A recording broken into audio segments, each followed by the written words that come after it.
하나님의 말씀은 창세기 3장 1절로부터 7절까지 그리고 로마서 5장 12절 우리 두 군데서 보겠습니다. 먼저 창세기 3장 1절부터 7절까지를 교독하겠습니다.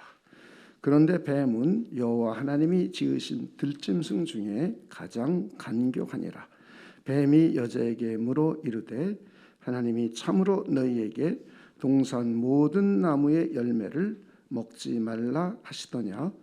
여자가 뱀에게 말하되 동산 나무의 열매를 우리가 먹을 수 있으나 동산 중앙에 있는 나무의 열매는 하나님의 말씀에 너희는 먹지도 말고 만지지도 말라.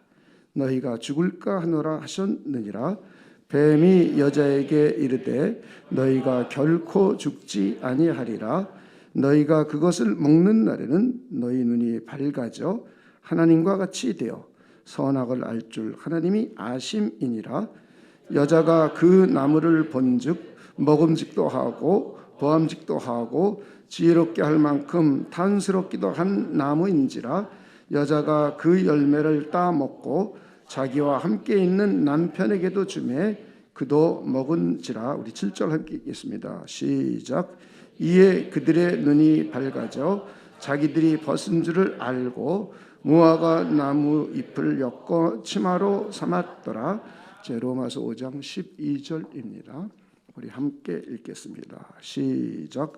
그러므로 한 사람으로 말미암아 죄가 세상에 들어오고 죄로 말미암아 사망이 들어왔나니 이와 같이 모든 사람이 죄를 지었으므로 사망이 모든 사람에게 이르렀느니라. 아멘. 오늘 우리가 읽은 창세기의 본문은 인간이 하나님의 언약을 깨뜨리고 파기하는 내용입니다. 하나님의 뜻을 따르지 않고 하나님의 계명에 불순종하여 죄를 짓고 타락하게 되는 내용입니다. 하나님의 형상대로 만들어진 원래 상태에서 죄를 짓고 타락하여 타락한 상태가 되고 하나님의 형상이 일그러지게 되었습니다. 오늘 본문을 중심으로 해서 우리 다음과 같은 순서로 우리 살펴보겠습니다. 첫째는 인류 타락의 과정을 살펴보겠습니다. 두 번째는 인류 최초의 죄에 대해서 살펴보겠습니다. 세 번째는 죄의 정의와 본질에 대해서 살펴보겠습니다. 인류 타락의 과정을 살펴보면 먼저 뱀이 여자를 유혹했습니다. 뱀의 유혹을 받은 여자가 남자보다 먼저 죄를 지었습니다. 그리고 죄를 지은 여자가 남자에게 선악과를 먹게 했습니다. 우리는 여기서 세 가지를 생각해 볼 수 있습니다. 첫째는 타락하기 이전에는 사람과 뱀이 소통할 수 있었습니다. 어떤 방법인지는 모르지만 타락하기 이전의 인간은 짐승들과 커뮤니케이션을 했던 것을 알 수 있습니다. 둘째, 사탄이 뱀을 자신의 하수인으로 사용을 했습니다. 셋째는 인간이 타락하기 이전에 이미 영적 세계에 타락이 있었음을 우리 유추해 볼 수 있습니다. 우리는 영적 세계의 타락에 대해서 잠깐 한번 살펴보겠습니다. 하나님께서는 당신의 기뻐하시는 뜻을 따라서 온 세상을 창조하셨습니다. 그리고 하나님께서 계획하신 뜻을 따라서 온 세상을 경영하십니다. 지금도 경영하고 계십니다. 우리는 그걸 믿는 겁니다. 하나님께서 영원전에 스스로 존재하시면서 하나님이 자신의 기뻐하신 뜻을 가지고 계획을 하셨습니다. 그리고 이 계획을 따라 우주 만물을 창조하시고 지금도 경영을 하고 계십니다. 여러분 이거 믿으십니까? 이게 기독교 신앙의 매우 중요한 요소입니다. 이거를 믿지 않으면 뒤에 일어나는 모든 사건이 믿어지지가 않습니다. 창세기에 인간의 타락을 이해하고 죄를 이해해야 오늘날 사회 현상의 근원을 이해할 수 있고 우리 인간 실존의 근원을 이해할 수 있습니다. 그리고 우리의 구원과 우리 영원한 미래에 관해서 이해할 수가 있습니다. 그래서 굉장히 중요한 내용입니다. 하나님은 눈에 보이지 않는 영적 세계의 천사와 눈에 보이는 물질 세계를 창조하셨습니다. 그리고 하나님의 형상을 따라서 인간을 창조하셨습니다. 그리고는 인간에게 사명을 주셨습니다. 본문에 의하면 뱀이 사탄의 하수인이며 영적 세계에 타락이 있었음을 우리 다시 한번 유추해 볼 수가 있는 것입니다. 성경에는 하나님께서 천사들을 언제 창조하셨으며 그리고 천사들 가운데 일부가 언제 타락했는지 정확하게 계시되어 있지는 않습니다. 그래서 학자들의 견해가 다양합니다. 학자들의 견해가 다양하다는 것은 확실치 않다는 의미도 됩니다. 그러나 성경은 하나님께서 천사를 창조하셨으며 그들 가운데 일부가 타락했다고 분명하게 계시해 주고 있습니다.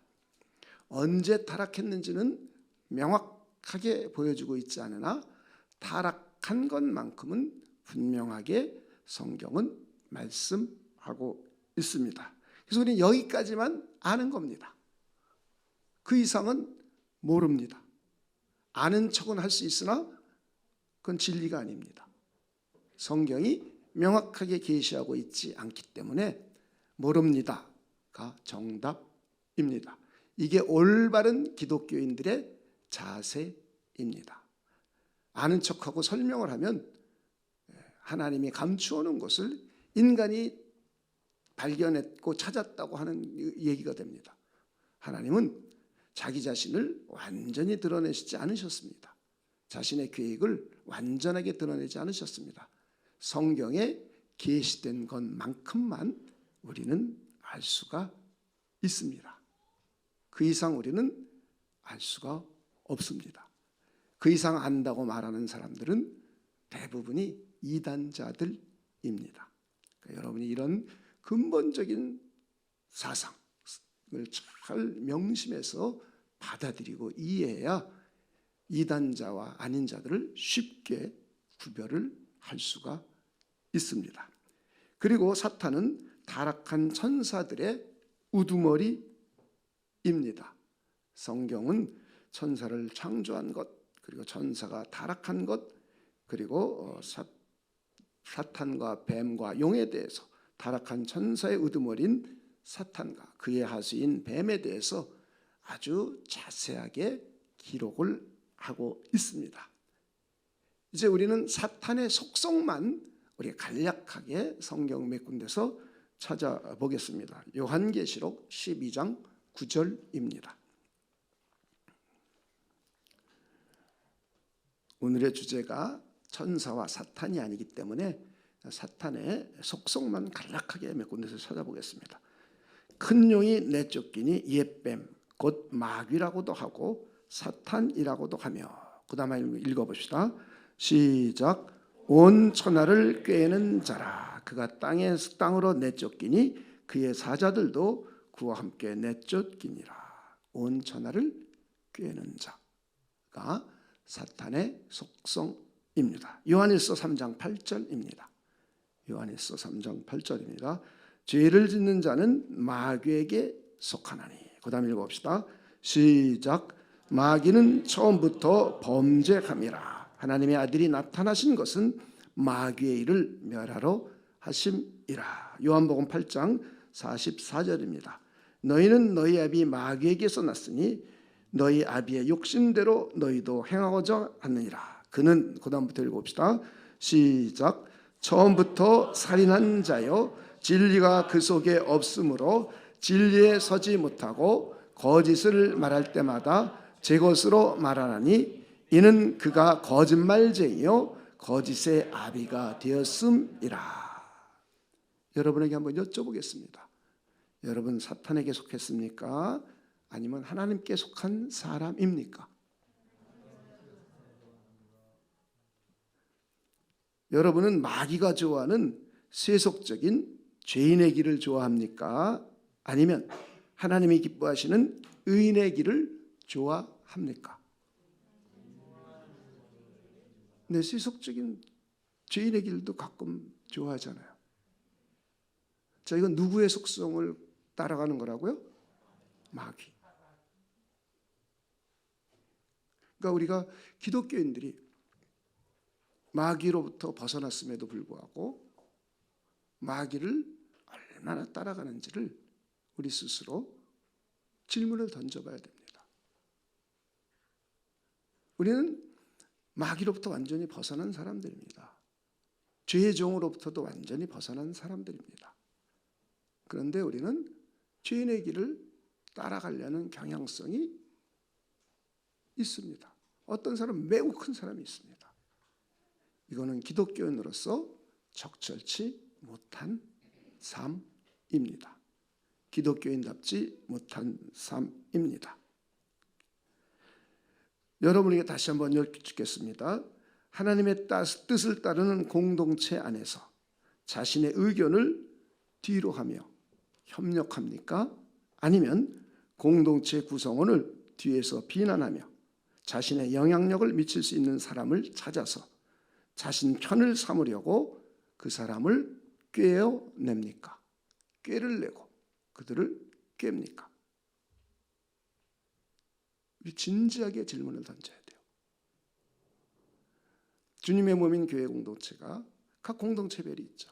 하나님의 뜻을 이루어가고 있는데 자기가 냈던 의견을 받아들이지 않아서 뒤에서 궁시렁궁시렁하면서 그걸 넘어서 비난하고 그러면서 자신의 편을 삼으려고 꾀를 발휘해서 사람들에게 꼬이는 것.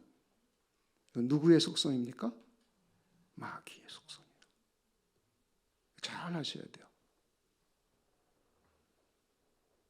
예수님께서는 사도 베드로가 주는 그리스도시요 살아계신 하나님의 아들이십니다 라고 고백하니까 바요나 시몬아 너 복이 있도다 그랬어요. 그러면서 내가 이제 십자가에 죽을 것을 얘기했습니다. 장로들에게 잡혀갈 것을 얘기했어요. 그랬더니 베드로가 그러지 마옵소서 그랬어요. 그랬더니 주님께서는 사탄아 물러가라 그랬습니다. 내 뒤로 가라 그랬어요. 예수께서 십자가에 죽는 것, 장로들에게 잡혀가서 종교 재판을 받고 로마 법정에서 십자가에 못 박혀 죽는 것이 하나님의 계획이고 하나님의 뜻입니다. 그런데 이 일을 이루어지지 않기를 베드로가 말했더니 조금 전에 복받은 자요 내 신앙 고백에 내 교회를 세우겠다라고 하면서 그런 하나님의 뜻을 거부하고 하나님의 계획에 대해서 좋은 의도로 방해했음에도 불구하고 사탄아 물러가라 말씀합니다. 마귀의 속성은 공동체 사람들을 뒤에서 꾀해서 자기 뜻을 따르도록 살살살살 하는 것이 사탄의 속성입니다. 그래서 우리 매우 조심해야 합니다. 자, 또 한 번 여쭙겠습니다. 당신은 거짓말을 하는 편입니까? 선한 의도이기 때문에 선한 의도를 가지고도 어쩔 수 없이 거짓말을 합니까? 이건 마귀의 속성을 따르는 거예요. 그러니까 여러분들이 살면서 내가 얼마나 마귀의 속성을 따라 살고 있는지를 자기 스스로에게 늘상 질문하며 사시기를 주님의 이름으로 축원을 드립니다. 하나님이 매우 불쾌하게 여기시는 것들입니다. 인류 타락의 과정을 잠시 살펴보면 사탄이 뱀을 사용하여 여자에게 일상적인 대화로 접근했습니다. 그리고 하나님의 말씀을 확실하게 알지 못하는 여자는 말씀으로 뱀을 물리치지 못했습니다. 하나님의 말씀을 확신하지 못하고 말씀을 덧붙여서 대답을 했습니다. 우리 창세기 3장 1절부터 3절까지를 이것을 생각하며 한번 읽어봅시다. 그런데 뱀은 여호와 하나님이 지으신 들짐승 중에 가장 간교하니라. 뱀이 여자에게 물어 이르되, 그 다음에 읽어봅시다. 시작. 하나님이 참으로 너희에게 동산 모든 나무의 열매를 먹지 말라 하시더냐? 그냥 평범하잖아요. 하나님께서는 동산에 있는 모든 나무를 먹어라 그랬어요. 그죠? 그러나 뭐만 못 먹겠냐면 선과 악을 알게 하는 실과의 열매만 먹지 말라 그랬습니다. 근데 제일 처음에 먹는 걸 가지고 나오죠. 일상적이잖아요. 정말 너희들에게 동산 나무의 열매를 먹지 말라 했어? 먹으라고 했는데 먹지 말라고 해서 이랬습니다. 그랬더니 여자가 뱀에게 말하되 동산 나무의 열매를 우리가 먹을 수 있으나 동산 중앙에 있는 나무의 열매는 하나님의 말씀에 너희는 먹지도 말고 만지지도 말라. 너희가 죽을까 하노라 하셨느니라. 하나님의 말씀을 정확하게 알고 있지를 못했죠. 만지지도 말라 이런 말은 없었어요. 덧붙였어요. 죽을까 하노라 하지 않았어요. 반드시 죽으리라 했어요. 하나님의 말씀을 정확하게 알지 못하니까 말씀으로 물리치지 못했습니다. 그때 두 번째 뱀이 하나님의 말씀을 이번에는 왜곡시킵니다. 그리고 여자를 깨웠습니다. 하나님의 말씀을 정확하게 알지 못하는 여자에게 뱀이 말씀을 변조시켰습니다. 너희가 절대로 죽지 않고 하나님처럼 될 수 있다고 미혹을 했습니다. 이에 여자가 현혹되어서 나무를 보았습니다. 그러자 육신의 정욕과 안목의 정욕과 이생의 자랑이 생겨났습니다.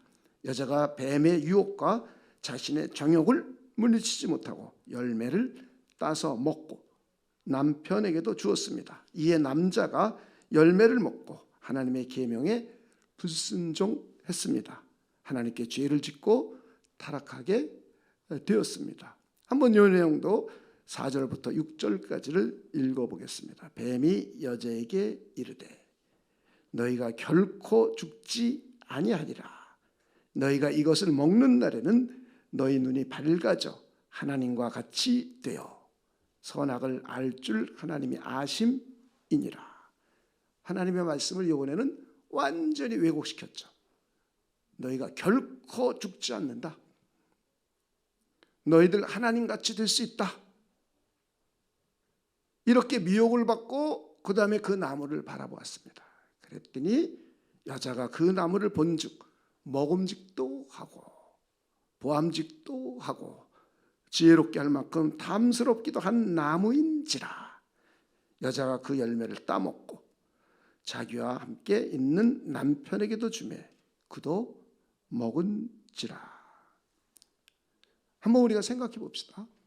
만약에 뱀이 처음부터 하나님의 말씀을 알고 있는 언약의 당사자인 남자에게 접근했다면 남자가 죄를 지었을까요? 우리 생각해 볼 수 있습니다. 만약 처음부터 뱀이 여자에게 말씀을 왜곡시켜서 접근했다면 여자가 미혹되었을까요? 우리는 여기서 우리가 배워야 될 교훈들이 몇 가지가 있습니다. 사탄과 이단이 우리를 접근하는 방법에 대해서 우리는 생각해 볼 수 있습니다. 사탄과 이단은 우리가 의심하지 않도록 일상적이고 관심 있는 주제를 가지고 친근하게 접근합니다. 그리고 우리하고 친밀하게 되었을 때 왜곡된 말씀으로 우리를 미혹합니다. 그래서 우리는 조심하고 경계해야 됩니다. 우리의 대처법은 첫째는 우리는 진리의 말씀을 공부해서 정확하게 알아야 됩니다. 이것이 제일 중요합니다. 두 번째는 우리는 말씀으로 그들을 대적하고 물리쳐야 합니다. 예수님도 그렇게 하셨습니다. 우리에게 모범을 보여주셨습니다. 하와는 그렇게 하지 못하고 죄를 짓고 타락했습니다. 그러나 우리 예수님께서는 말씀으로 원수 마귀 사탄을 물리치셨습니다. 우리는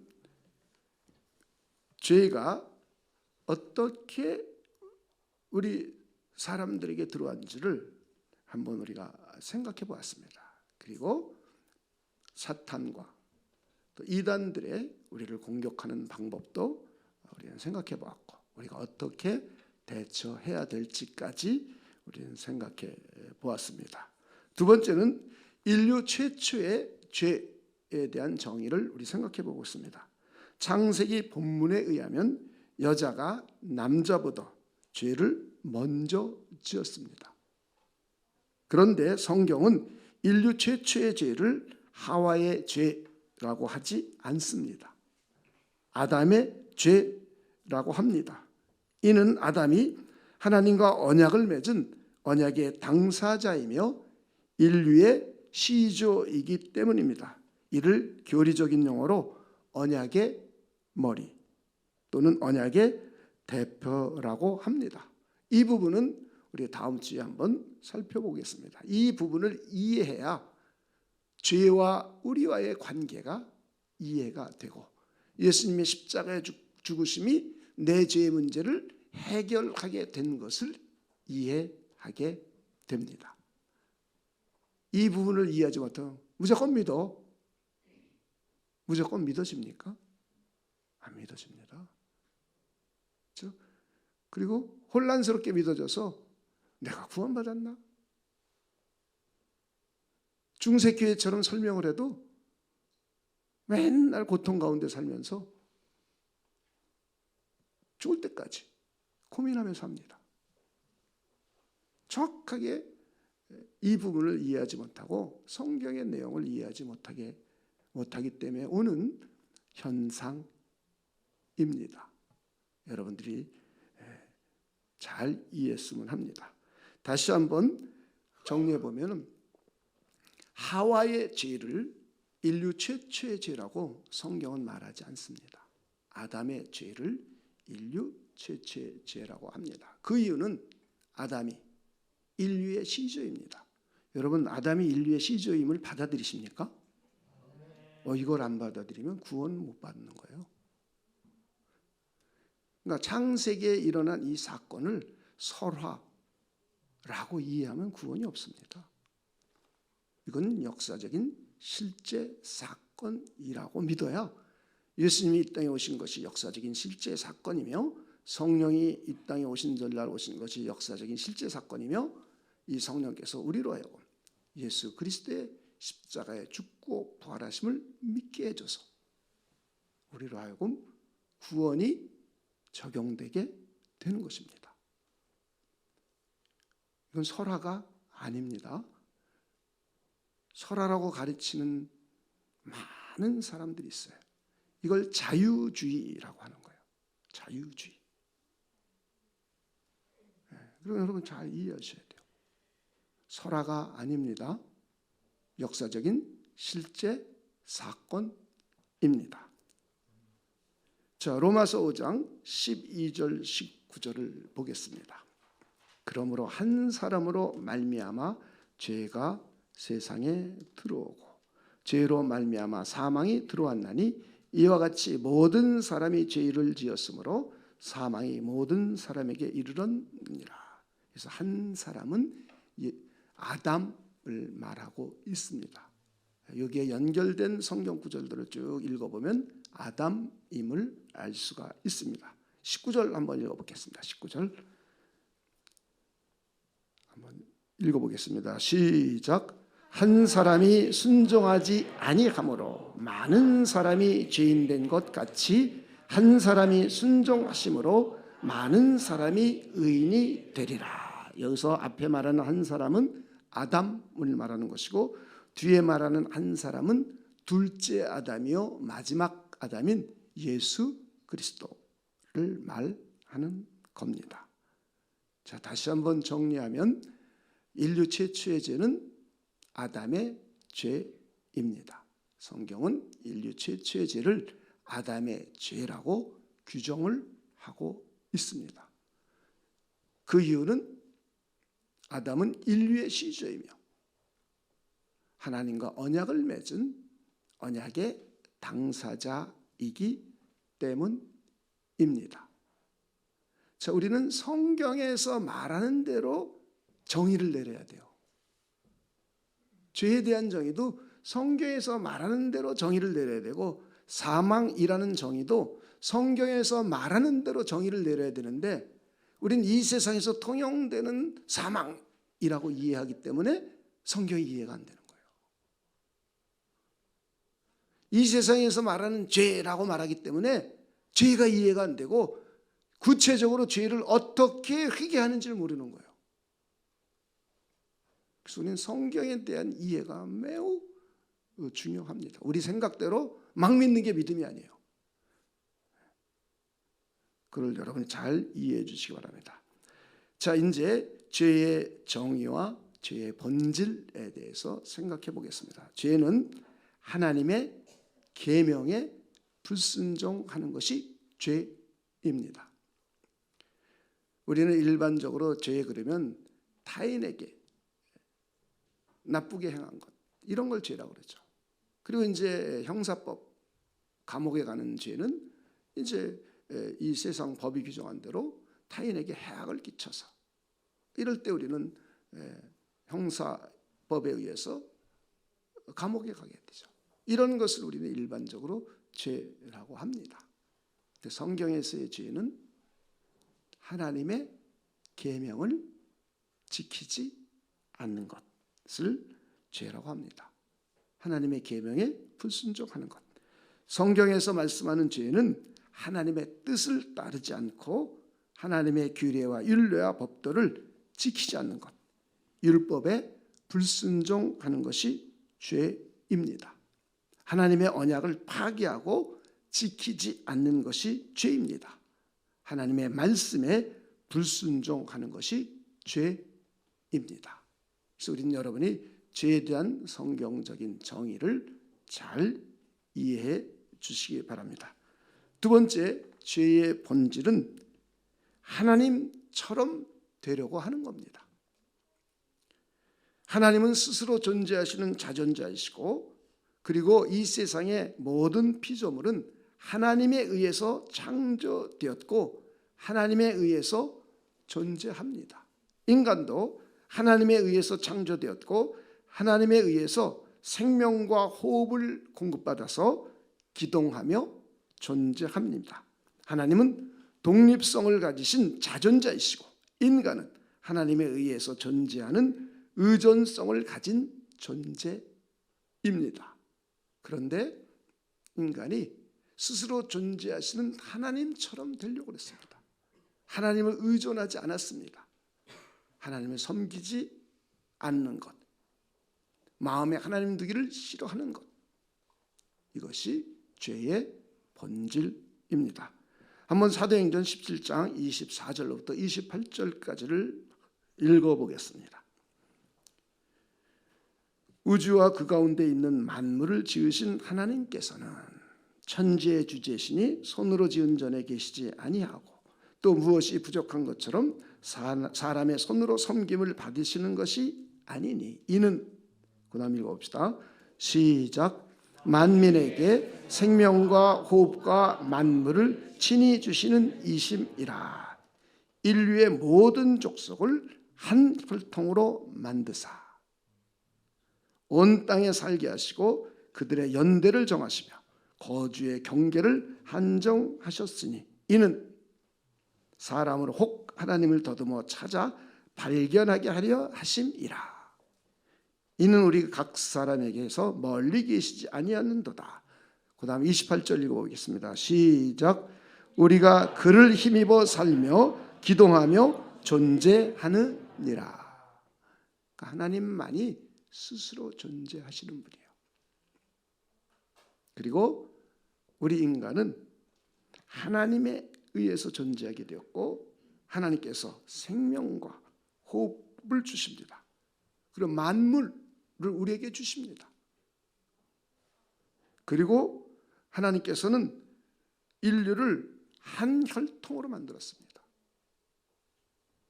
아담이라는 시조를 뒀습니다. 아담이 인류의 시조입니다. 그리고 그 이유는 사람으로 하여금 하나님을 찾아서 발견하게 하려고 그러셨습니다. 우리는 과학자들도 우리가 유전자 검사를 쭉 해보고 유전자 지도를 찾아 올라가니까 인류 조상이 하나임을 발견했습니다. 옛날에는요, 흑인, 백인, 황인이 종이 다르다고 가르쳤습니다. 우리 어렸을 때는 흑인종, 황인종, 백인종 다르게 가르쳤잖아요. 종이 다르다고. 그렇죠? 그런데 과학이 좀 더 발달해서 찾고 찾아보니까 황인종, 백인종, 흑인종이 인류가 공통된 조상을 갖고 있는 걸 발견했어요. 그래서 현대 우리의 시조는 과학에서도 호모사피엔스 종이라고 말해요. 그렇죠? 그 전에 다른 유사종들은 다 멸절됐어요. 과학자들에 의하면 호모사피엔스 종이 그들을 찾아가서 그들을 다 멸절시켰다고 얘기해요. 그래서 크로마뇽이라든가 그런 다른 유사종들이 다 멸절되어 없어졌다라고 과학자들이 설명해요. 어찌됐든 그들도 인류의 공통된 조상을 하나라고 해요. 재밌어요. 근데 그들도 그들을 이름을 아담이라고 줬어요. 아담이라고 줬어요. 재밌잖아요. 그죠? 자, 하나님께서는 인류의 시조인 아담을 창조하셨고, 그리고 아담과 언약을 직접 맺었어요. 그래서 하와가 죄를 먼저 지었음에도 불구하고 성경은 아담의 죄가 인류 최초의 죄라고 규정하고 있습니다. 그리고 죄는 하나님의 말씀에 불순종하는 것, 하나님의 계명에 불순종하는 것, 하나님의 규례와 율례와 법도를 지키지 않고 불순종하는 것을 죄라고 합니다. 그리고 죄는 하나님처럼 되려고 하는 것입니다. 하나님처럼 되려고 하는 것을 우리 죄라고, 죄의 본질입니다. 죄의 본질은 마귀의 미혹을 받아 하나님처럼 되고자 하는 것. 이것이 죄의 본질입니다. 이제 우리는 말씀을 한번 정리해 보겠습니다. 사탄은 뱀을 하수인으로 하여서 하와를 미혹했습니다. 하와는 뱀의 꼬임에 넘어가 선악과를 따먹고 아담에게도 주었습니다. 이에 아담은 선악과를 먹고 하나님의 언약을 파기하고 깨뜨렸습니다. 아담이 하나님의 뜻을 따르지 않고 하나님의 계명에 불순종했습니다. 아담이 죄를 짓고 타락하게 되었습니다. 마귀 사탄은 인간에게 죄를 짓고 타락하도록 유혹하는 유혹자입니다. 처음부터 죄를 지은 범죄자이며 살인자입니다. 온 천하를 깨고 미혹하는 자입니다. 거짓말만 하는 거짓의 아비입니다. 세상으로 유혹하여 교회와 멀어지게 하고 하나님과 멀어지게 시험하는 자입니다. 성도들을 이간하여 서로 미워하게 이간질하는 자입니다. 교회 공동체를 분파시키고 파괴시키는 자입니다. 우리 모두 마귀의 꼬임에 속아 넘어가지 맙시다. 예수님처럼 말씀으로 무장하여 마귀를 물리칩시다. 마귀와 이단은 일상생활의 필요를 따라서 인간적인 방법으로 접근해 옵니다. 휴머니즘을 자극합니다. 그리고 인간관계가 끈끈하게 형성되면 진리의 말씀을 왜곡해서 우리를 미혹합니다. 그래서 우리는 진리의 말씀으로 무장해야 합니다. 성경 말씀으로 무장해야 합니다. 그러기 위해서 우리는 구체적으로 성경의 교훈을 잘 배우고 삶에 적용해야 합니다. 성경의 교훈은 크게 두 가지입니다. 첫째는 교리입니다. 기독교인이 믿는 믿음의 내용입니다. 오늘날 한국교회는 교리를 가르치지 않기 때문에 하나님을 모르게 되었습니다. 하나님의 뜻이 무엇인지 모릅니다. 인간이 어떤 존재이고 인간의 구원이 어떻게 구체적으로 이루어지는지 모릅니다. 예수 그리스도가 누구이신지 정확하게 모릅니다. 교회가 무엇이고 종말이 어떻게 되는지 정확하게 모릅니다. 이것이 한국교회의 가장 큰 문제입니다. 교리라는 것은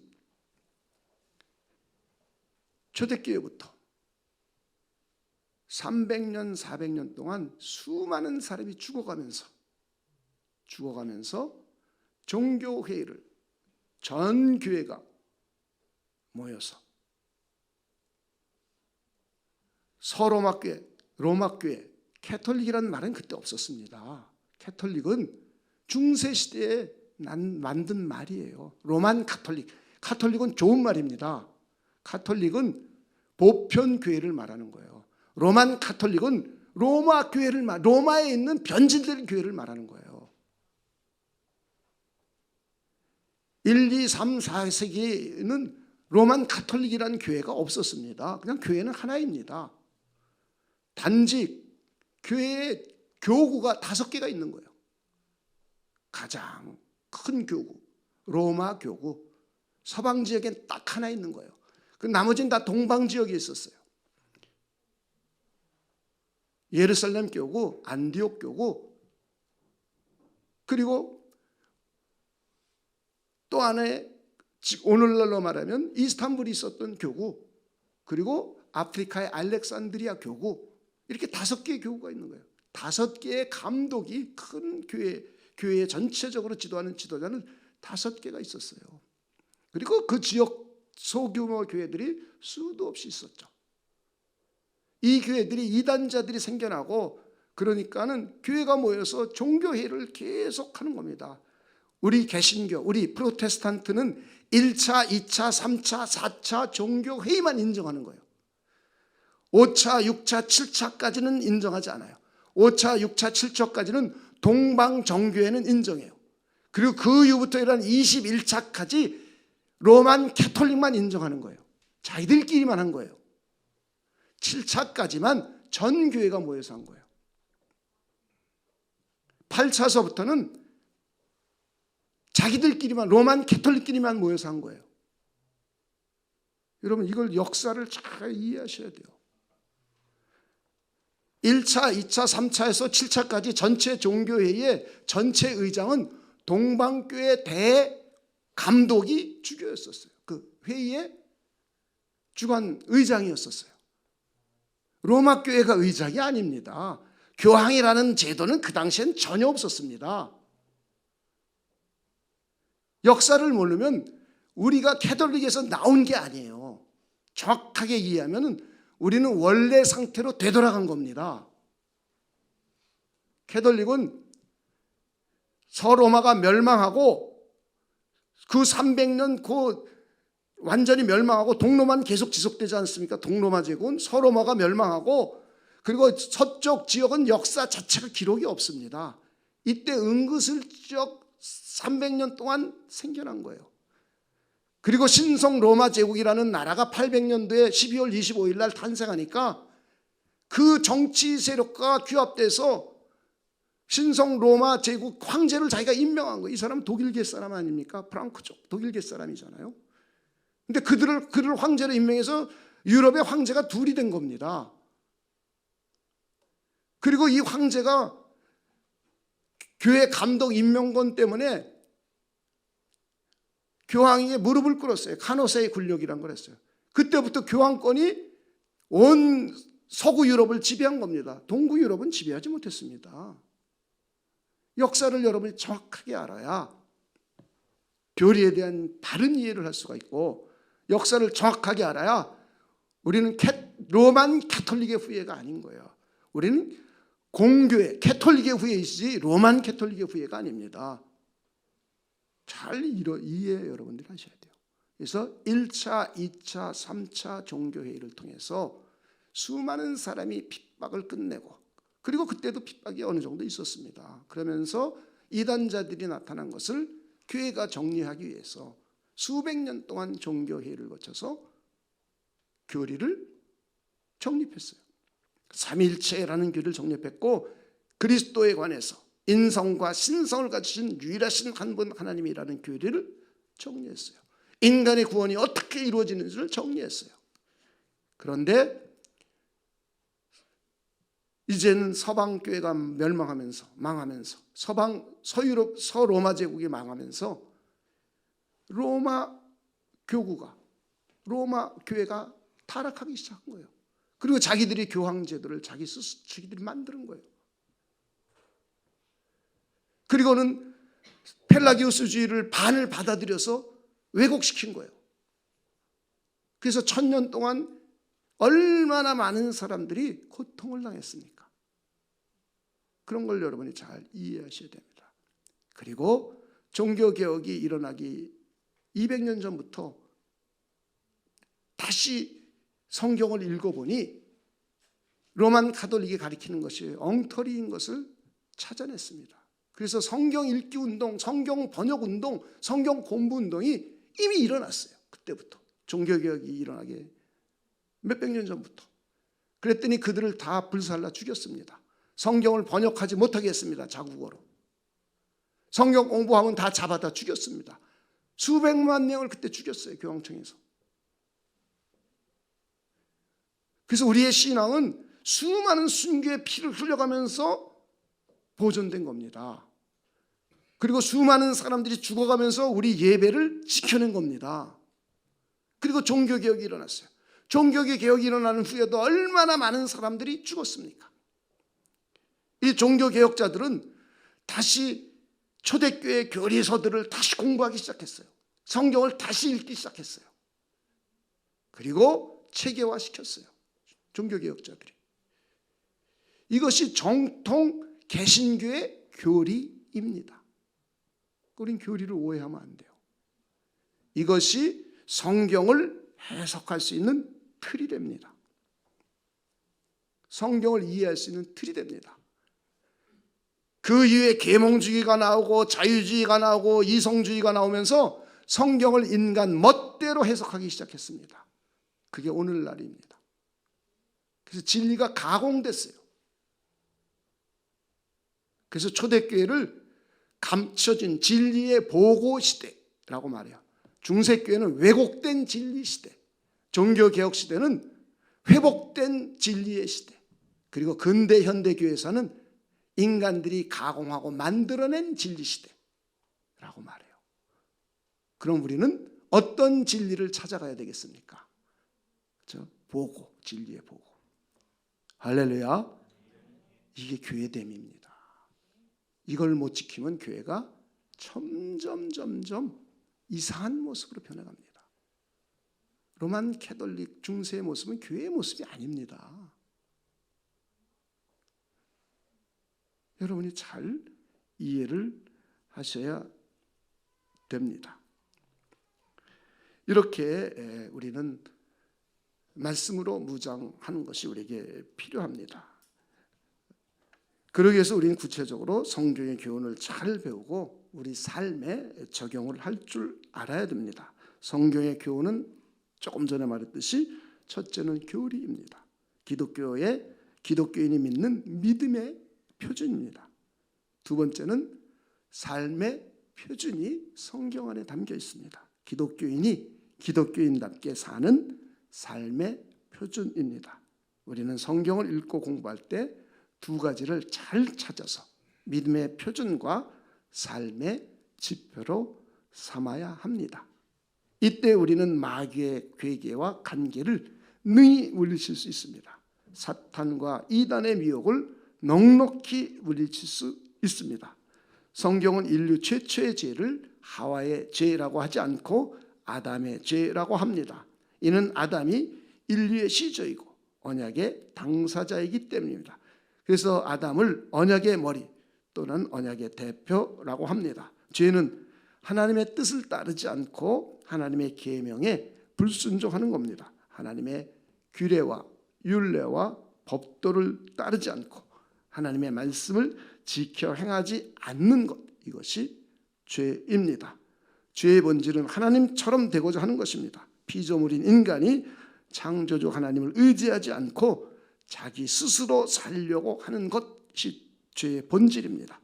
피조물인 인간이 창조주 하나님을 섬기지 않고 외면하며 마음에 하나님 두기를 싫어하고 하나님 대신 다른 것을 더 좋아하는 것이 죄의 본질입니다. 하나님의 간섭을 받지 않고 내 마음대로 살고자 하는 것이 죄의 본질입니다. 오늘날 가장 귀한 가치로 여기는 것들이죠. 그렇죠? 오늘날 가장 귀한 가치로 여기잖아요. 자기 마음대로, 자기 뜻대로 사는 것. 그렇죠? 근데 이게 죄의 본질이에요. 그러니까 우리 기독교인들은 잘 이해해야 되는 거예요. 내가 하고 싶은 대로, 내 마음대로, 내 뜻대로. 하나님, 내가 알아서 할게. 요건 좀 관두십시오. 아이만큼은 내가 알아서 키울게요. 그 관여하지 마십시오. 이런 것들이 죄의 본질이라는 거예요. 우리는 이런 죄의 본질을 잘 이해해야 됩니다. 이것이 바로 내가 하나님처럼 되려고 하는 사상인 거예요. 저는 여러분들이 특히 젊은이들은 지금 사상은 그런 사상으로 점점 더 흘러가고 있어요. 그렇죠? 인권이란 이름으로. 제가 인권이란 이름으로 인격을 존중하는 기독교는 그러면 안 된다고 그랬죠. 기독교인은 모든 인간이 하나님의 형상이기 때문에 존중해야 되는 거예요. 이런 근원적인 생각 자체가 달라야 되는 거예요. 그러지 않으면 하나님을 대적하는 일들을 자꾸 만들어갑니다, 사람들이. 이게 죄의 본질이에요. 저는 여러분들이 잘 좀 이해하셨으면 좋겠어요. 특히 젊은이들. 그래서 우리는 아이들에게 성경적인 사상을 어려서부터 계속 가르치는 거예요. 성경적인 사상으로 무장할 수 있도록. 그래서 하나님을 기쁘시게 하는 근원적인 사람이 되도록. 그리고 더 높은 하나님의 수준으로 세상을 바라보며 자유롭게 살 수 있도록. 인권 이런 이름으로 자유로운 게 아닙니다. 하나님이 주시는 자유, 진리 안에서의 자유입니다. 죄로부터 자유, 죽음으로부터 자유, 세상으로부터 자유, 마귀로부터 자유. 이걸 갖게 하는 것이 성경의 목표예요. 우리가 아이들을 가르치는 목표예요, 이것이. 그래서 더 높은 수준으로 세상을 보게 하는 거예요.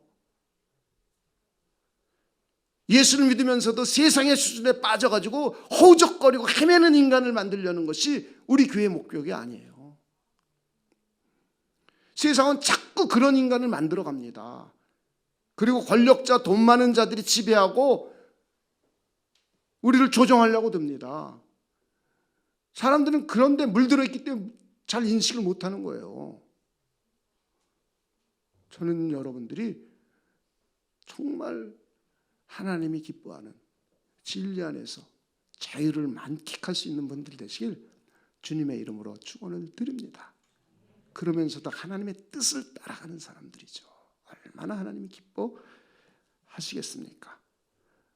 마지막으로 여러분에게 몇 가지 여쭤보겠습니다. 아담의 죄가 인류 최초의 죄입니까? 아니면 하와의 죄가 인류 최초의 죄입니까? 하나님과 무관하게 살겠습니까? 아니면 하나님을 의지하며 살겠습니까? 하나님, 내가 하고 싶은 대로 놔두세요. 내 인생에 그만 간섭하세요. 내가 필요하다고 할 때만 오세요. 내 아이는 내가 알아서 잘 키우겠으니 간섭하지 마세요. 그러면서 살겠습니까? 아니면 하나님을 전적으로 의지하며 살겠습니까? 하나님의 말씀을 지켜 순종하겠습니까? 아니면 하나님의 뜻을 따르지 않겠습니까? 하나님의 나라와 의를 추구하시겠습니까? 아니면 세속적인 가치와 자신의 이기적인 유익만을 추구하며 살아가겠습니까? 예수님처럼 말씀으로 마귀를 물리치고 싶으십니까? 아니면 하와처럼 마귀의 유혹에 넘어지고 싶으십니까? 진리의 말씀을 체계적으로 공부하며 탐구하겠습니까? 아니면 하나님의 말씀을 공부하지 않겠습니까? 기도하겠습니다. 하나님, 감사합니다. 저희들 인류 최초의 죄와 그 죄가 이 세상에 어떻게 들어왔고 죄가 무엇이고 죄의 본질이 무엇인지를 생각해보는 귀한 시간을 주심을 하나님 진심으로 감사를 드립니다.